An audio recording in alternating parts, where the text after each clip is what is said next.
nature, one of the mischances of men, knowing full well that such occurrences are in no way prearranged or otherwise produced by the spiritual forces of the realm. 3. You may reap the harvest of your direct efforts to comply with the natural laws governing the world.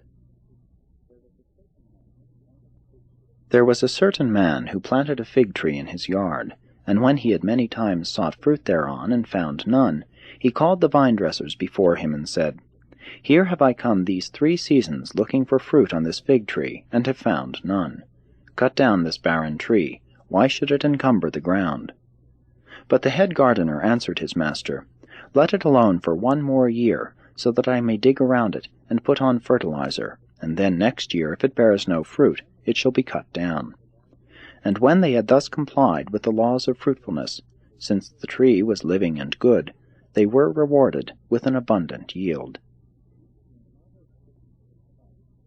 In the matter of sickness and health, you should know that these bodily states are the result of material causes.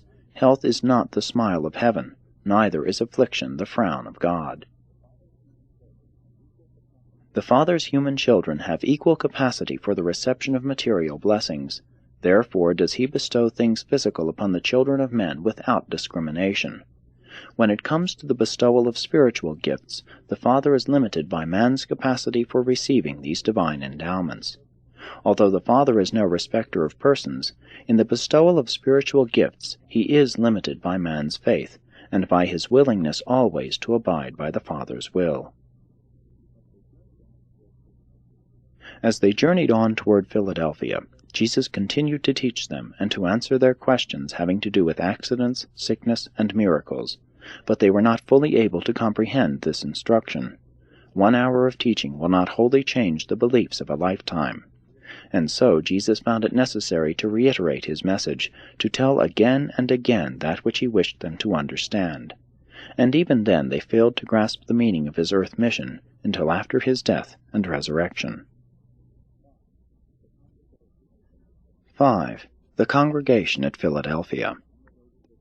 Jesus and the 12 were on their way to visit Abner and his associates, who were preaching and teaching in Philadelphia. Of all the cities of Perea, in Philadelphia the largest group of Jews and Gentiles, rich and poor, learned and unlearned, embraced the teachings of the 70, thereby entering into the kingdom of heaven. The synagogue of Philadelphia had never been subject to the supervision of the Sanhedrin at Jerusalem, and therefore had never been closed to the teachings of Jesus and his associates. At this very time Abner was teaching 3 times a day in the Philadelphia synagogue. This very synagogue later on became a Christian church, and was the missionary headquarters for the promulgation of the gospel through the regions to the east. It was long a stronghold of the Master's teachings, and stood alone in this region as a center of Christian learning for centuries. The Jews at Jerusalem had always had trouble with the Jews of Philadelphia, and after the death and resurrection of Jesus, the Jerusalem church, of which James, the Lord's brother, was head, began to have serious difficulties with the Philadelphia congregation of believers.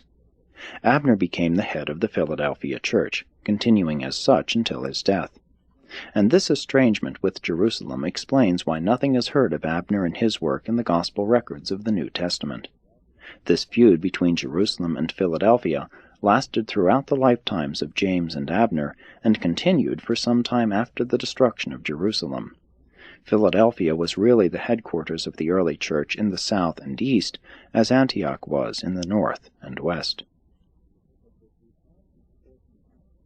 It was the apparent misfortune of Abner to be at variance with all of the leaders of the early Christian church. He fell out with Peter and James, Jesus' brother, over questions of administration and the jurisdiction of the Jerusalem church. He parted company with Paul over differences of philosophy and theology. Abner was more Babylonian than Hellenic in his philosophy, and he stubbornly resisted all attempts of Paul to remake the teachings of Jesus so as to present less that was objectionable, first to the Jews, then to the Greco-Roman believers in the mysteries.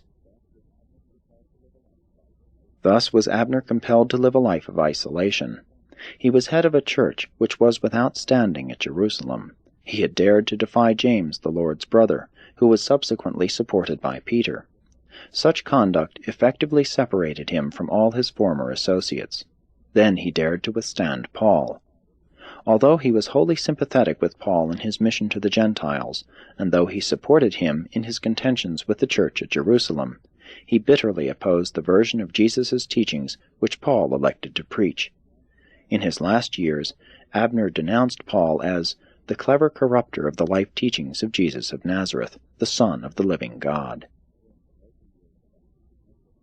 During the later years of Abner, and for some time thereafter, the believers at Philadelphia held more strictly to the religion of Jesus, as he lived and taught, than any other group on earth. Abner lived to be 89 years old, dying at Philadelphia on the 21st day of November, A.D. 74. And to the very end he was a faithful believer in and teacher of the gospel of the heavenly kingdom.